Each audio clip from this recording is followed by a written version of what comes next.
Paano natin malalaman na totoo ang Kristyanismo? Sumisid tayo sa apat na nakakahimok na punto. Una, pag-usapan natin ang mismong katotohanan. Kapag may nag-claim na walang katotohanan, tanungin lang sila, totoo ba ang pahayag na iyon?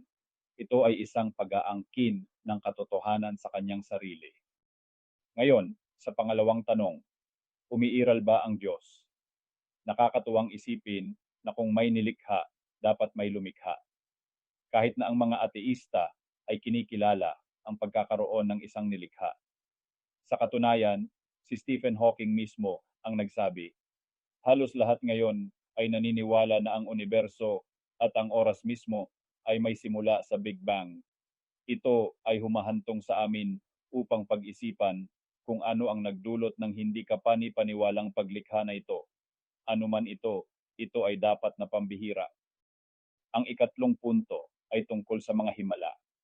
Ang mga himala ay sentro ng Kristyanismo at ang kanilang posibilidad ay mahalaga sa bisa nito. Isipin ito, kung ang mga himala ay hindi posible, kung gayon ang Kristyanismo ay hindi maaaring totoo. Ngunit narito ang isang bagay na nakakabighani. Ang pinakadakilang himala ay nangyari na. Ang paglikha ng universo mula sa wala. Maaaring pagtalunan ng mga ateista ang dahilan. Ngunit paano pa natin maipapaliwanag ang simula ng space, matter, at time? Ito ay tunay na kahanga-hanga. Tunay na ngayon ang ikaapat na punto. Talaga bang bumangon si Jesus mula sa mga patay? Isipin ito. Bakit ang mga Hudyo na naniniwala na sila ang mga pinili ng Diyos ay magpapasinungaling ng isang pag-aangkin tungkol sa isang nabuhay na mag-uli na si Jesus? Hindi ito makatuwiran, lalo na kung ang paninindigan para sa paniniwalang ito ay nangangahulugan ng pagharap sa pag-uusig at maging ng kamatayan. Ang mga manunulat ng bagong tipan ay hindi lumikha ng muling pagkabuhay. Nilikha sila ng muling pagkabuhay. Isinulat nila ang mga hindi kapani-paniwalang pangyayaring ito dahil nasaksihan nila ang hindi maisip. Ang bagay na ito ay makapangyarihan kaganapan na hindi maaaring patahimikin.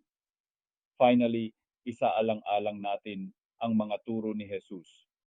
Kung si Jesus ay tunay na bumangon mula sa mga patay, kung gayon ang itinuro niya ay mayroong napakalaking kahalagahan. Itinuring ni Jesus ang buong lumang tipan bilang salita ng Diyos at ipinangako pa niya ang bagong tipan. Ngayon, kung ang isang tao ay nag-aangkin na siya ay Diyos, sinuportahan ito sa pamamagitan ng pagbangon mula sa mga patay at inendorso ang kasulatan. Mahirap balewalain ang bigat ng kanyang mga salita.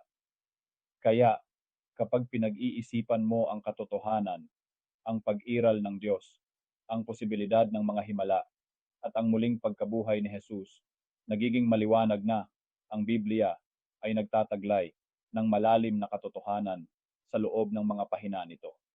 Ito ay higit pa sa isang koleksyon ng mga kwento. Ito ay isang testamento sa isang bagay na hindi pangkaraniwan.